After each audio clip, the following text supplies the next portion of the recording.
ഇന്നൊരു പണിയില്ലാതെ വെറുതെ ഇരിക്കുമ്പോഴാണ് റസ്മിയെ വിളിച്ചത്. അവളുടെ അനിയത്തി വന്നിട്ടുണ്ട്. അപ്പോൾ അവർ ദുബൈ പോവുകയാണെന്ന്. എന്നാൽ പിന്നെ ഞാനും ഉണ്ട് കയറണം. കുറേ കാലമായി മെട്രോ കയറിയിട്ട്. അപ്പോൾ മെട്രോയിൽ പോകാനായിരുന്നു പ്ലാൻ. പക്ഷേ എനിക്കൊരു ഐഡിയ ഇല്ല. പക്ഷേ റസ്മി ഉണ്ടല്ലോ, പേടിക്കണ്ട, നിങ്ങളൊന്നും പേടിക്കണ്ട, ഞാൻ കൊണ്ടുപോങ്ങളെന്ന് പറഞ്ഞിട്ട് കൊണ്ടുപോകുന്നതാണ് ഈ കാണുന്നത്. അതിൻ്റെ ഇടയ്ക്ക് കുറേ ഷോ ഓഫ് ഉണ്ട്. ഇത് ലേഡീസ് കയറുന്നതാണെന്നൊക്കെ ഞങ്ങൾക്ക് പറഞ്ഞു തരാണ്. അങ്ങനെ കയറി സീറ്റൊക്കെ ഇട്ട് ഞങ്ങളിരുന്ന്. അങ്ങനെ കുറച്ച് കഴിഞ്ഞപ്പോൾ ആൾക്കൊരു ഡൗട്ട്, ഇത് നമ്മൾ വേറെ എവിടേക്കെങ്കിലും ആണോ പോണതെന്ന്. അങ്ങനെ ഒന്ന് നീറ്റ് പോയപ്പോൾ പിന്നെ സീറ്റൊക്കെ പോയി. എന്നിട്ട് പിന്നെയും കുറച്ച് കഴിഞ്ഞപ്പോൾ സീറ്റ് കിട്ടി. ഇതിൽ കൂടെ നോക്കിയപ്പോൾ ഫ്യൂച്ചർ മ്യൂസിയം കാണുമെന്ന് പറഞ്ഞു. അങ്ങനെ ഞങ്ങൾ കുറേ നേരം നോക്കിയിരുന്നു. പക്ഷെ ഒന്നും കണ്ടില്ല. പിന്നെ അവിടെ എത്തിയപ്പോൾ ആൾ പറഞ്ഞു അത് ഈ റൂട്ടല്ല, വേറെ റൂട്ടാണ്. അങ്ങനെ നമ്മൾ ബുർജുമാൻ മാളിലെത്തി. അപ്പോൾ ഇവിടെ മെയിനായി വന്നത് എന്താണെന്ന് വെച്ചാൽ ഇവൾക്ക് കുറേ ഫുഡ്സ് കഴിക്കണം. അതിന് വേണ്ടിയിട്ടായിരുന്നു മെയിനായി വന്നത്. അങ്ങനെ കുറേ ഫുഡൊക്കെ മേടിച്ച് അങ്ങനെ ഈ ബൂബി ഞാൻ സെലക്ട് ചെയ്ത് കൊടുത്തു. ഇത് അടിപൊളി ടേസ്റ്റാന്ന് പറഞ്ഞിട്ട് അത് കുടിച്ചപ്പോൾ ആൾ എക്സ്പ്രഷൻ കണ്ടപ്പോൾ എനിക്ക് മനസ്സിലായി ഉണ്ടാവുമല്ലോ അവൾക്ക് എത്ര ഇഷ്ടമായിരുന്നു.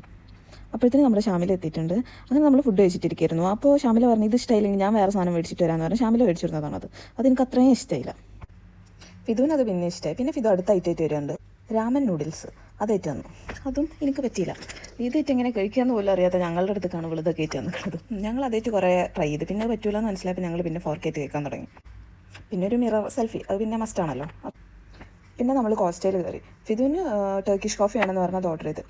അങ്ങനെ റസ്മിയെ കുടിച്ച എക്സ്പ്രഷനാണ് ആ കാണുന്നത്. അത് വെച്ച് അവൾ 4 കോഫി ഉണ്ടാക്കുമെന്ന് പറഞ്ഞിരിക്കുകയാണ്. പിന്നെ ആദ്യത്തെ ഇവിടെ എന്തോ ഒരു അടിപൊളി ഫ്രൈഡ് ചിക്കൻ ഉണ്ടെന്ന് പറഞ്ഞ് കൊണ്ടുപോയതാണ്. എന്നിട്ട് ആ ഫ്രൈഡ് ചിക്കനും എനിക്കിഷ്ടമായില്ല. എന്നിട്ട് പിന്നെ നമ്മൾ അവിടെ നിന്ന് ഇറങ്ങി. പിന്നെ ഷാമിലാനും പറഞ്ഞയച്ച് നമ്മൾ ബസ്സിന് വന്നു. അപ്പോൾ ഓക്കെ, ബൈ.